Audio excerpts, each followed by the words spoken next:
उस्ताद निसार हुसैन मुंहिंजो नालो आहे। मां ज़ाती सतवां साहिब खान चाकरानी में मुंहिंजी ड्यूटी आहे। असां पघार वठणु वियासीं, पघार वठी जीअं मोटी आयासीं त हिसपाणी स्टॉप ते असांखे ट्रेन ॼणनि अची गाॾीअ खे किराइण जी कोशिशि कई। उन मां चाबियूं कढी सॼो जेको आहे सो असांखां फुरके आहिनि, पैसा वैसा वग़ैरह सभु जेके फुरे विया, कागज़ शनाख़ती कार्ड मोबाइल फुरे करे हलिया विया। असां पोइ कुंभ थाणे ते आयासीं, MC दाख़िल कराईसीं, असांखे पंहिंजा पैसा वापसि कया वञनि। असां उस्तादनि जी जेका आहे सा इहा ई पघार आहे जंहिं ते असांजो सॼो महीनो हलंदो आहे।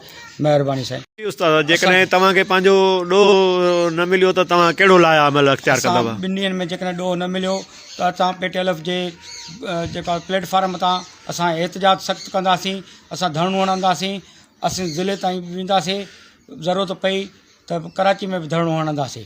CM अलाए असां हींअर उस्तादनि सां बीठा आहियूं। उस्तादनि खां फुर्ती आहे नेशनल बैंक कोडीअ मां पघार कढी अची रहिया उस्ताद। कुंभ थाणे जी हद मां हिसबाणी स्टाफ तां उस्तादनि खां हथियारनि जे ज़ोर ते फुर्ती आहे। हे मौजूदु उस्ताद बीठा आहिनि, उहो फुर जे बारे में पाण पंहिंजी ज़बानी ॿुधाईंदा। जी उस्ताद। जीअं असां बैंक ते वियासीं साईं, जेको आहे लख रुपयो मूंखे मिलियो, 2000 मुंहिंजा पियल आहे। लख रुपयो मां उते वेही ॻणियो बैंक ते ॻणियोसीं। साईं बि पैसा कढाया। साईं वटि हुया 3,43,000।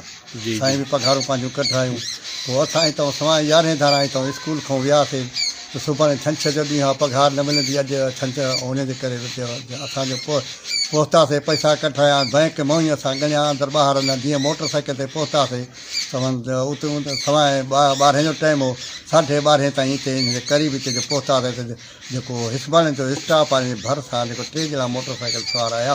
उहे हिकिड़े खे जेको ॿियनि खे बूटियूं हुयूं, हिकिड़े खे मास्क पातल हो कारो, ऐं जैकेट हुयुसि जेको खाकी पातल हुयुसि, कर्ज़ जा भरियल हुया।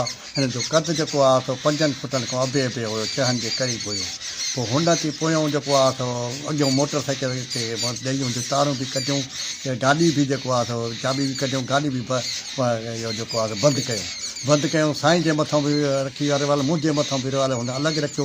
त हिते पैसा कढो ऐं मोबाइल, पोइ पैसा बि फुरे विया हथरनि ज़ोर ते, मोबाइल बि फुरे। पोइ ईअं अॻियों असांजे अॻियों जेको विया हलिया, गाॾी असांजी बंदि थी वई। पोइ असां पंधु मिस्त्री थिया, स्टाफ आहे उते अची पहुता आहियूं। उतां जेको आहे डायरेक्ट जेको आहे मिस्त्री खां गाॾी कराए पोइ 1 बजे धारा असां थाणे ते अची पहुतासीं, कुंभ थाणे ते।